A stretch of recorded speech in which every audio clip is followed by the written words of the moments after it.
വണക്കം. പൊളിമിക്സ് ആരംഭിക്കുകയാണ്. ഏവർക്കും സ്വാഗതം.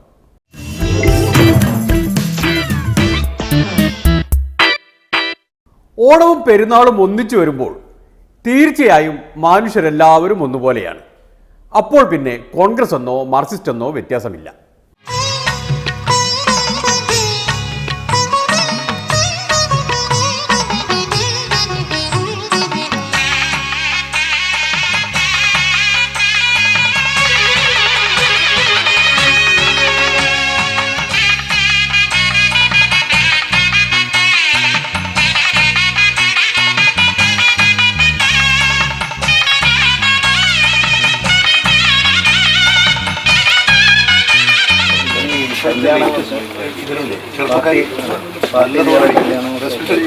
നമ്മൾ ഇതിന്റെ വെള്ളി ഉണ്ടാക്കണം.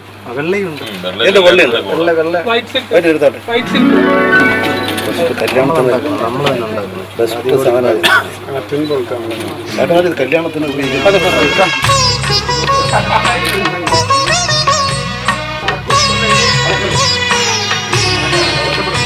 ഒന്ന് ഹെവിക്കും ഒന്ന് ഹൈബിക്കും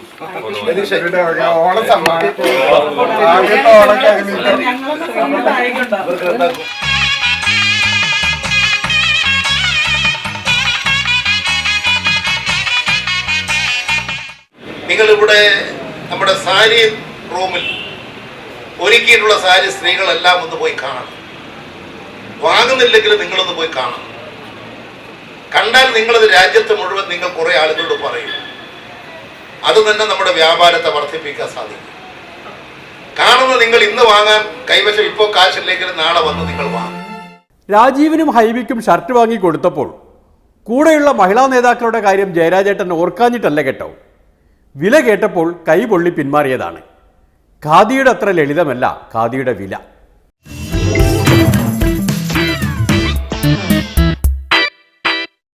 ഖാദിയിൽ പൊതിഞ്ഞൊരു തിരുരൂപം ആരാധിക്കാനായി കിട്ടി എന്നതാണ് കോൺഗ്രസ്സുകാരുടെ ഏറ്റവും വലിയ സന്തോഷം.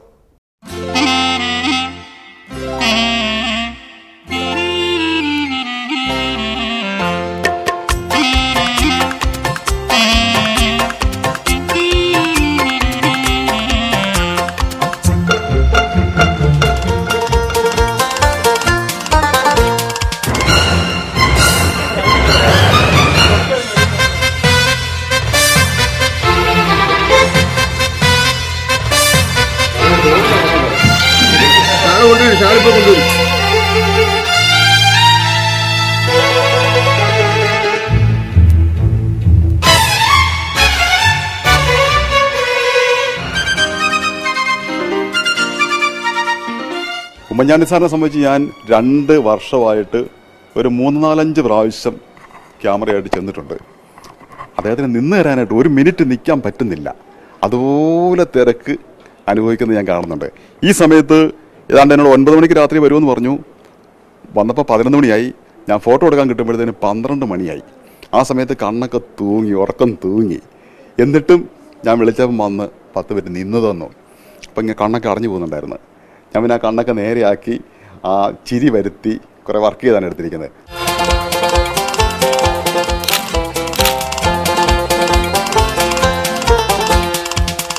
ഞാൻ എല്ലാ വിധത്തിലുള്ള സഹായവും വാഗ്ദാനം ചെയ്തു.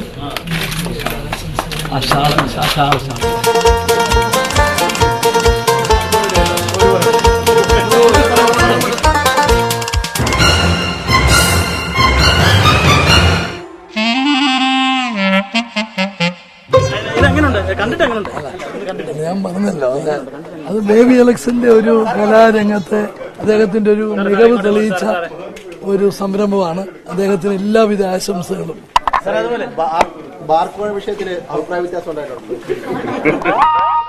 അങ്ങനെ ത്യാഗം സഹിച്ച് ഓടി നടക്കുന്ന ഒരു മനുഷ്യൻ.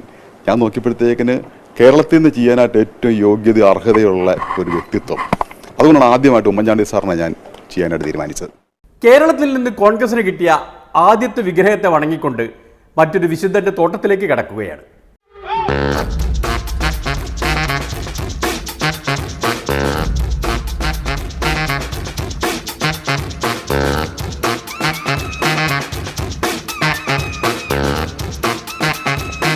ഒരു കാർഷികോൽപ്പന്ന ഭൂമിയാക്കി മാറ്റുക ഇതിനെ ടൂറിസ്റ്റ് ഹൗസ് ഗവൺമെൻറ്റിന്. ഇതാണ് നമ്മുടെ പരിപാടി.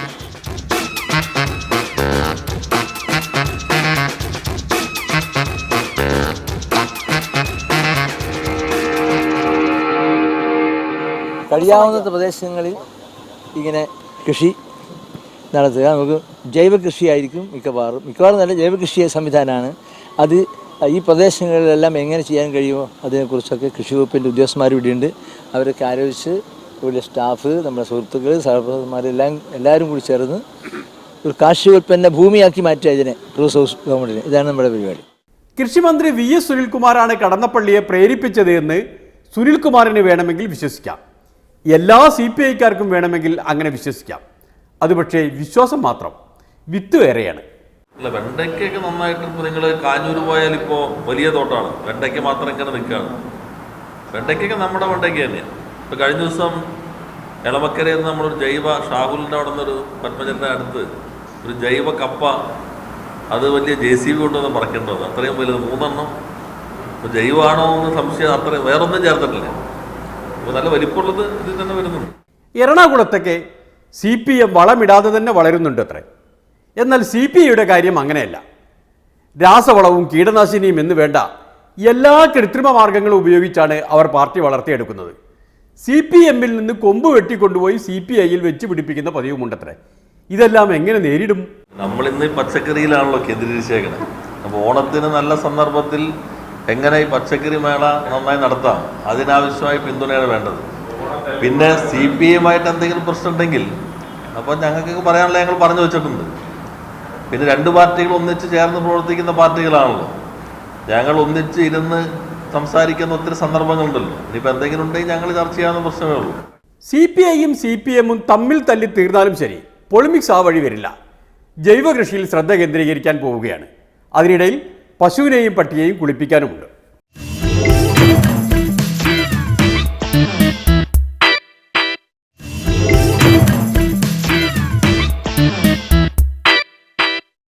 പശുവായി ജനിക്കുക എന്നത് ഒരു ചില്ലറ കാര്യമല്ല. നമുക്കെല്ലാം തോന്നും മനുഷ്യജന്മമാണ് ഏറ്റവും മഹത്തായ ജന്മമെന്ന്. അത് നമുക്ക് വിവരമില്ലാഞ്ഞിട്ട് തോന്നുകയാണ്. വിവരമുള്ളവരെ നോക്കൂ.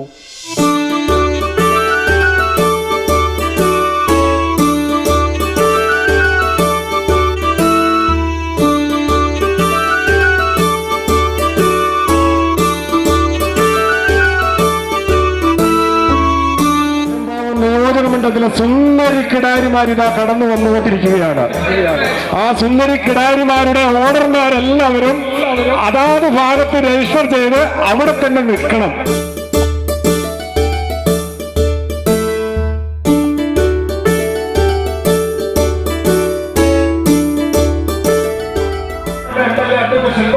നേതൃത്വം കൊടുക്കുന്ന സുന്ദരി കിടാരിമാരിതാ കടന്നു വന്നുകൊണ്ടിരിക്കുകയാണ്.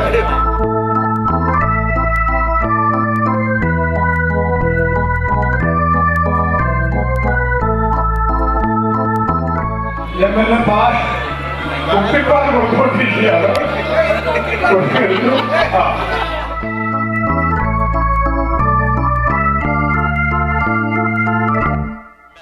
കൊച്ചു സുന്ദരിക്ക് കുപ്പിപ്പാൽ കൊടുക്കുകയാണ്.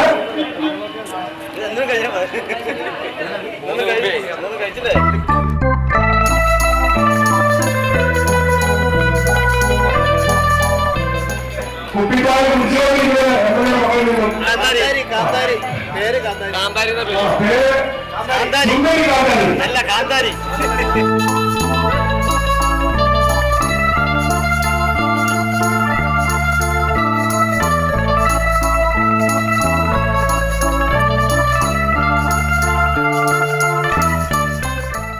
ഞാനിങ്ങനെ അറിയാതെ ചിന്തിച്ചു പോയിട്ടുണ്ട്, ദൈവമേ, അടുത്ത ഒരു ജന്മമുണ്ടെങ്കിൽ എനിക്കൊരു പശുവായി ജനിക്കണമേ എന്നായിരുന്നു എൻ്റെ ഏറ്റവും വലിയ ആഗ്രഹം. നിങ്ങളും ചിന്തിച്ച്, പശുവാണെങ്കിൽ തൊഴുത്തുണ്ടാക്കണ്ട, നമ്മുടെ യജമാനൻ നമുക്ക് തൊഴുത്തുണ്ടാക്കി തരും. ഈ തൊഴുത്തിൽ നിന്നാൽ മതി, പുല്ല് വെട്ടി കൊണ്ടിട്ട് തരും. കാലിത്തീറ്റ ഏറ്റവും വില കൂടിയത് കൊണ്ടുപോയി കുഴച്ചു തരും. മാത്രമല്ല, ഇപ്പൊ മിക്ക തൊഴുത്തിലും നല്ല ഫാൻ വെച്ചിട്ടുണ്ട് കൊതുക് കടിക്കാതിരിക്കാൻ വേണ്ടി.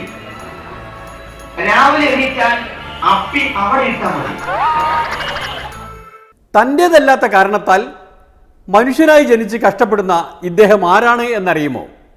MLA ആണ്, എൽദോസ് കുന്നപ്പള്ളി. ഏതൊരു വിഷയം MLAയുടെ മുന്നിലെത്തിയാലും പശുവാണ് പരിഹാരം. ഇപ്പൊ പല കുടുംബങ്ങളിൽ വലിയ കലഹമുണ്ട്. ഏതെങ്കിലും ഡൈവോഴ്സ് കേസ് വരുന്നുണ്ടെങ്കിൽ, ഭാര്യയും ഭർത്താവും തമ്മിൽ വഴക്കാണെങ്കിൽ, ആ വീട്ടിലേക്ക് ഒരു പശുക്കിടാവിനെ വാങ്ങിക്കൊടുത്താൽ 1 മാസം കൊണ്ട് അവിടുത്തെ കലഹം അവസാനിക്കും. സംശയമുണ്ടെങ്കിൽ പരീക്ഷിച്ചോ. എന്താ കാരണം? ഭർത്താവ് വന്ന് വീട്ടിൽ ബഹളം വെച്ചാൽ ഭാര്യ ഈ പശുക്കിടാവുമായി പുറത്തേക്ക് ഇറങ്ങിപ്പോകും. അതിനോട് പോയി സംസാരിക്കും, അത് തീറ്റ കൊടുക്കാൻ പോകും, ആ വിഷയമോട് തീരും. എന്നാൽ എല്ലാ നാട്ടിലും ദാമ്പത്യ കലഹം തീർക്കുന്നത് ഇങ്ങനെയല്ല എന്നായി മറ്റൊരാൾ. ഇടുക്കിയിലൊക്കെ പശു ഉണ്ടെങ്കിൽ ഉപയോഗിക്കുന്നത് മറ്റു തരത്തിലാണത്രേ. ഇവിടെ ഇങ്ങനെയാ. ഞങ്ങളുടെ നാട്ടിലൊരു നന്നായിട്ട് മേടിച്ചു വിട്ടിട്ടുണ്ടെങ്കിൽ പെണ്ണുപിള്ള വഴക്കുണ്ടാക്കി കഴിഞ്ഞാൽ അതിനെ നേരെ പിടിച്ച് അങ്ങോട്ട് കൊണ്ടുപോകും. വൈകുന്നേരം അടിച്ച് സെറ്റായി പുള്ളി കൂടി കയറി വരും. അതിന് വിറ്റേച്ച് അംസൈക്ക കൊണ്ടേ കത്തി വരും, അർത്ഥം കൊടുക്കും. അതേ ഒന്നും അവിടെ കേട്ടിട്ടുള്ളൂ. പശുവായി ജനിച്ചാലുള്ള ഗുണം കണ്ടില്ലേ? എന്നാൽ പാലക്കാട്ടൊക്കെ പട്ടിയായി ജനിച്ചാൽ ഇതിനേക്കാൾ സുഖമാണെന്ന് പറയുന്നു അനുഭവസ്ഥർ.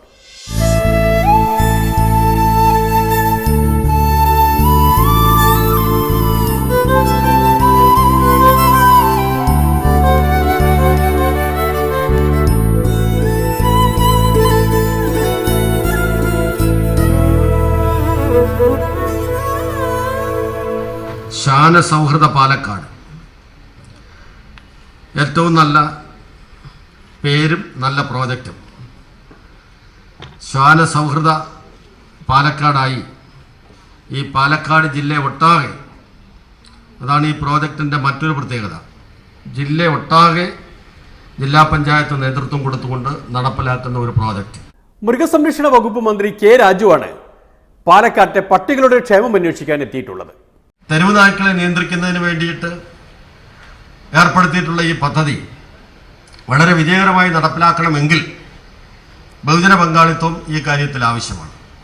കാരണം ഒരു തെരുവിൽ പോയി പട്ടികളെ പിടിച്ച് അതിനെ ആശുപത്രിയിൽ കൊണ്ടുവന്ന് വന്ധ്യംകരണ ശസ്ത്രക്രിയയും മറ്റും നടത്തി അവരെ ചികിത്സയ്ക്ക് ശേഷം തിരിച്ചു കൊണ്ടുവന്ന ആ സ്ഥലത്ത് വിടുക എന്നുള്ളതാണ് ഈ പ്രോജക്റ്റ്.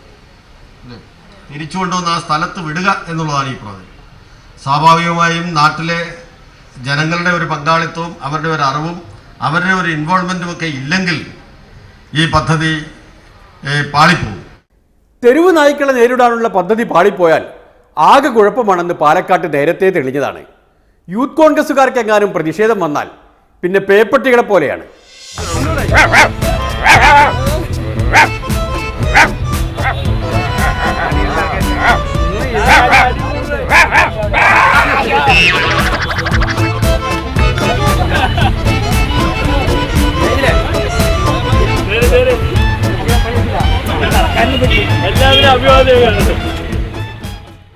കോൺഗ്രസുകാരുടെ ജന്മാന്തര വിശേഷങ്ങൾ ഇങ്ങനെ പലതരത്തിലാണ്. ചിലർക്ക് പശുവാകണം, ചിലർക്ക് പട്ടിയാകണം. മനുഷ്യരെ കാണണമെങ്കിൽ വേറെ ഏതെങ്കിലും പാർട്ടിയിൽ പോയി നോക്കണം. പോകാം, ഇടവേള കഴിയട്ടെ.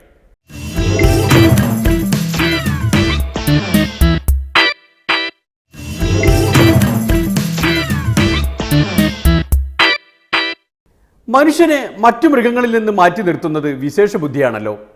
വിശേഷ ബുദ്ധി എന്ന് പറഞ്ഞാൽ സാഹചര്യങ്ങൾ കണ്ടറിഞ്ഞ് അതിനനുസരിച്ച് പെരുമാറാനുള്ള ബുദ്ധി. ഉദാഹരണത്തിന് ഒരു പൊതുപണിമുടക്ക് ദിവസം വന്നു എന്ന് വിചാരിക്കുക. രാവിലെ മനുഷ്യർ ഇങ്ങനെയായിരിക്കും പെരുമാറുന്നത്.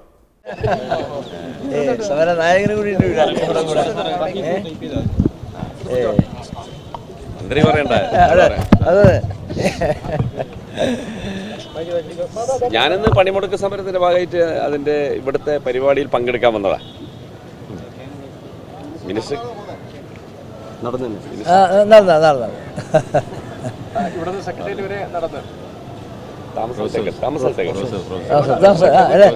ഞാൻ ഇവിടുന്ന് റോസ് ഹൗസിലേക്ക് നടന്നിട്ട് പോകും.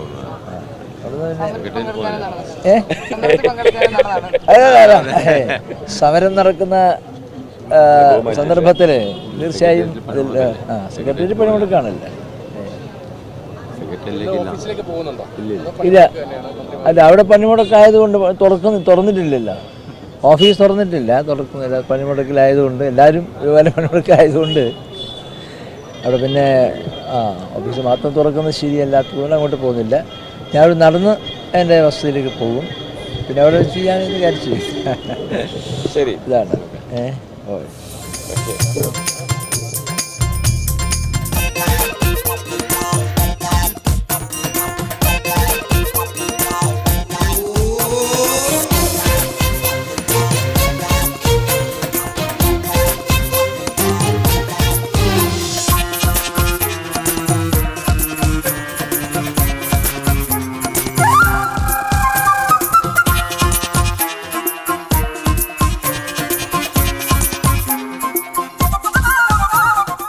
ഒരു വഴിത്തിരിവിൽ വെച്ച് ഈ സംഘചേതന രണ്ടായി പിരിയും. മന്ത്രിയും പരിവാരങ്ങളും മന്ത്രിമന്ദിരത്തിലേക്കും, തൊഴിലാളി നേതാവ് സമരപ്പന്തലിലേക്കും.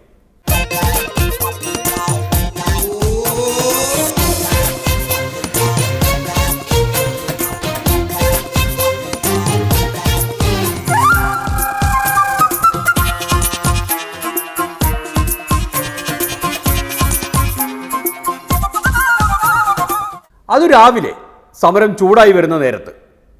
വൈകുന്നേരമാവുകയും സമരം തണുത്തു വരികയും ചെയ്യുമ്പോൾ വിമാനത്താവളത്തിൽ പോകേണ്ടി വന്നാൽ മനുഷ്യർ ഇതാ ഇങ്ങനെയാവും പെരുമാറുക.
ബൈക്കിൽ കയറാറുണ്ട്, പക്ഷെ ഇങ്ങനൊരു വിഷയത്തിലായതുകൊണ്ട് അതല്ലോ.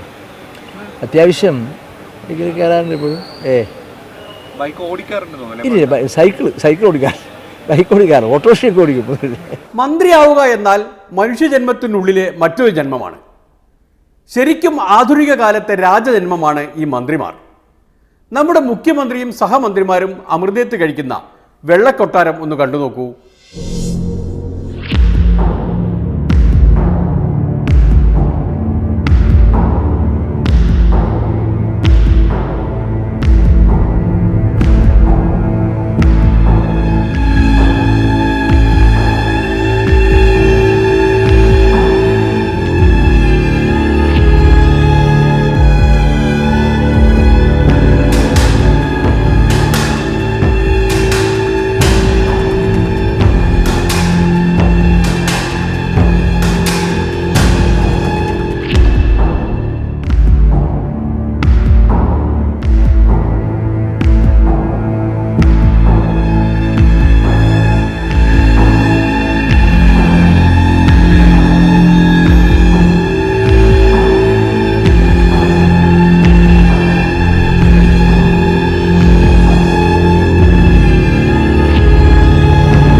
വെള്ളത്തുണി കൊണ്ട് മൂടിക്കെട്ടി കവാടങ്ങൾ അടച്ചുകെട്ടി ദ്വാരപാലകന്മാരെ കാവൽ നിർത്തിയാണ് മുഖ്യമന്ത്രിയും മന്ത്രിമാരും കുടുംബസമേതം വിരുന്നുണ്ണുക. എന്തുകൊണ്ടാണ് അങ്ങനെ എന്നല്ലേ സാധാരണ ജന്മം കിട്ടിയ മനുഷ്യർ പോയി നോക്കി നിൽക്കാതിരിക്കാൻ? ജനാധിപത്യമല്ലേ, മനുഷ്യർക്ക് എവിടെയും കയറി നോക്കി നിൽക്കാൻ തോന്നുമല്ലോ.